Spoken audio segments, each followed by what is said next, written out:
Hey my good friends, Sam Haymart for Test Driven TV. The 2017 Kia Niro is the brand's first foray into a hybrid-only model to compete with the Toyota Prius among others. In fact, that is one of its direct competitors, but in my first drive of the Niro I found that not only is it a formidable foe, it really puts a different spin on things.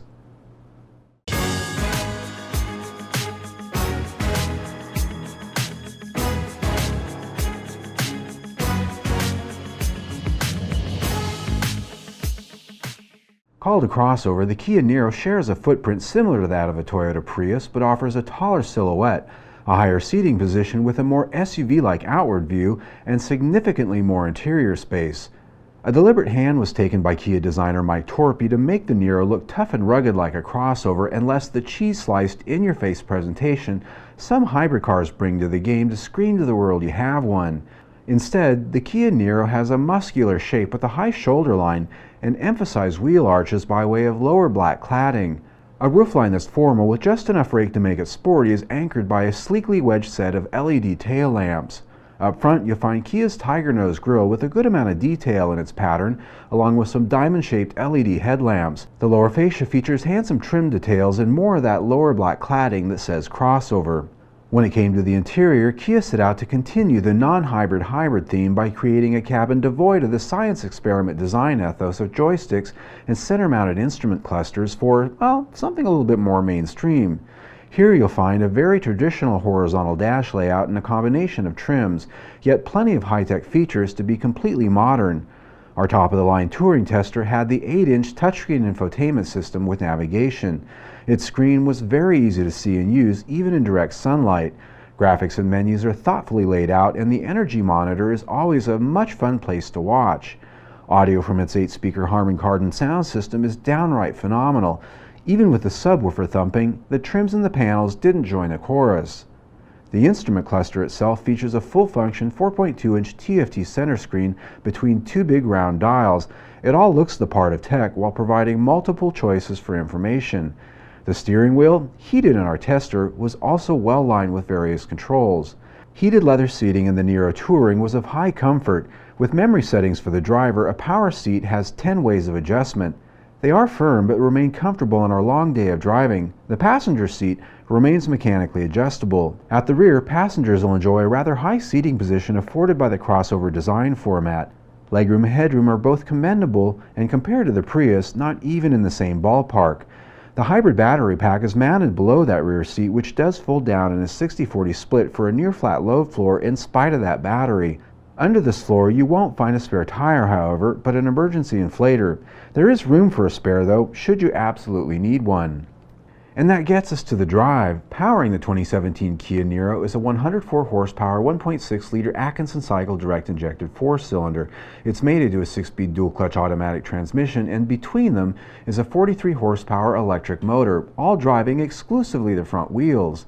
With the use of a dry clutch to disconnect from the gasoline engine, the Niro can motor along an electric-only power, gasoline-only power, or a combination of both with a maximum system horsepower of 139. Maximum torque, however, is 195 pound-feet, which is what you really feel.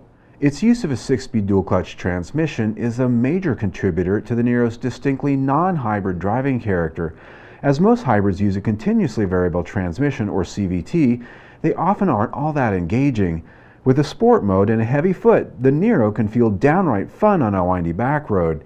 Engine noise is very muted even when it's working hard, and the transition between gasoline and electric-only power is hardly noticeable. There is a short lag off the line, but in sport mode, a 0 to 60 time of 9.8 seconds was achieved thanks to Alex Dykes of Alex on Autos and his V-Box that he brought along for our ride.